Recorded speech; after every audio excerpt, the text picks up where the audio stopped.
இன்றைக்கு பொதுக்காலத்தின் 3ஆம் வாரம் ஜனவரி மாதம் 28ஆம் தேதி செவ்வாய்க்கிழமை. இன்று அக்குபினோ நகர் புனித தாமஸ் அருள் பணியாளர் மறை வல்லுநருடைய நினைவு விழா. இன்று தேவன் நமக்கு தரும் ஜீவநீர் ஊற்றான இறை வார்த்தைகள் புனித மார்க் எழுதிய நற்செய்தி இயல் 3 இறை வார்த்தைகள் 31 35 முடிய. அக்காலத்தில் இயேசுவின் தாயும் சகோதரர்களும் வந்து வெளியே நின்று கொண்டு அவரை வரச் சொல்லி ஆள் அனுப்பினார்கள். அவரை சூழ்ந்து மக்கள் கூட்டம் அமர்ந்திருந்தது. அதோ உம் தாயும் சகோதரர்களும் சகோதரிகளும் வெளியே நின்று கொண்டு உம்மை தேடுகிறார்கள் என்று அவரிடம் சொன்னார்கள். அவர் அவர்களை பார்த்து, என் தாயும் என் சகோதரர்களும் யார் என்று கேட்டு தம்மை சூழ்ந்து அமர்ந்திருந்தவர்களை சுற்றிலும் பார்த்து, இதோ என் தாயும் என் சகோதரர்களும் இவர்களே, கடவுளின் திருவுளத்தை நிறைவேற்றுபவரே என் சகோதரரும் சகோதரியும் தாயும் ஆவார் என்றார். ஆண்டவரின் அருள்வாக்கு. கிறிஸ்துவே மக்கு புகழ். உங்கள் துக்கம் சந்தோஷமாய் மாறும், உங்கள் கவலைகள் கண்ணீர் எல்லாம் மறைந்துவிடும். உங்கள் துக்கம் சந்தோஷமாய் மாறும், உங்கள் கவலைகள் கண்ணீர் எல்லாம் மறைந்துவிடும். கலங்காதே மகனே, கலங்காதே மகளே, கடந்ததை நினைத்து கலங்காதே, நடந்ததை மறந்துவிடு. கர்த்தர் புதியன செய்திடுவார், இன்றே நீ காண்பார்.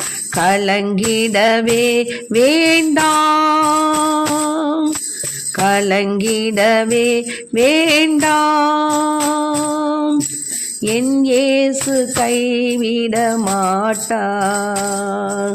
உங்கள் துக்கம் சந்தோஷமாய் மாறும், உங்கள் கவலைகள் கண்ணீர் எல்லாம் மறைந்துவிடும். கலங்காதே மகனே, கலங்காதே மகளே, கலங்காதே மகனே, கலங்காதே மகளே. இன்று நம் தேவன் தரும் ஜீவநீர் ஊற்றான இறை வார்த்தைகள் என்ன தெரியுங்களா? இறை வார்த்தைகளை கேட்கிறவர்களாக மட்டும் நம்ம இருந்துடாம நம்மளை நாமே ஏமாற்றிக்க கூடாது. நாமே நல்லவங்க, நம்ம இறை வார்த்தையெல்லாம் கேட்குறோம் அப்படின்னு நம்மளை நாமளே என்ன பண்ணிக்கக்கூடாது, சமாதானப்படுத்தி கொள்ளக்கூடாது. அதன்படி நடக்கிறவளாகவும் நம்ம இருக்கணும். அப்போ தான் கடவுளுக்கு ஏற்புடைய பிள்ளைகளாக நம்ம இருப்போம். அதனால தான் தூய யாக்கோபு இந்த மாதிரி சொல்கிறார், நாம் இறைவார்த்தையை கேட்குறவங்களா மட்டும் இருக்கக்கூடாது, அதன்படி நடக்கிறவர்களாகவும் இருக்கணும் அப்படிங்கிறார். அது மாதிரி நற்செய்தியில் இயேசு மக்களுக்கு போதிக்கின்ற போது என்ன சொல்கிறாருன்னா, என்னுடைய தாயும் சகோதர சகோதரிகளும் உங்களை பார்க்க வந்திருக்குன்ற அப்படின்னு சொன்னோன்னே ஏசப்பா என்ன சொல்கிறாரு, கடவுளுடைய திருவுளத்தை நிறைவேற்றுபவர் தான் என் தாயும் சகோதர சகோதரிகளும் சொல்கிறார்.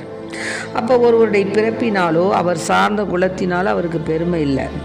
ஆனால் மாறாக எதனால பெருமை? ஆண்டவருடைய திருவுளத்தைப்படி நடப்பதுனால தான் அவருக்கு பெருமை.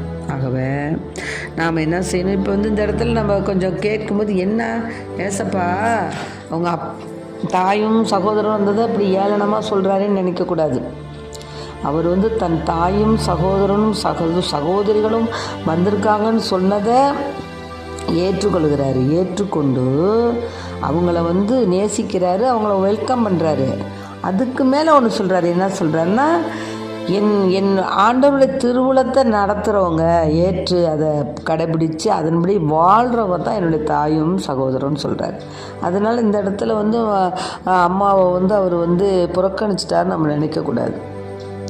என்னுடைய தாயும் சகோதரர்களும் ஓகே, இருந்தாலும் இதை விட என்ன, தேவனுடைய கட்டளைகளை அனுசரிக்கிறவங்க தான் எனக்கு ரொம்ப பிடித்தமானவங்க அப்படின்னு சொல்கிறார். ஆகவே நாம் தேவனுடைய கட்டளைகளை மட்டும் நம்ம அனுசரிச்சுட்டு இல்லாமல் அதன்படி வாழ நம்மை தாமே நாம் ஆயத்தப்படுத்திக் கொள்வோம். ஆமென். Praise the lord. மரியே வாழ்க.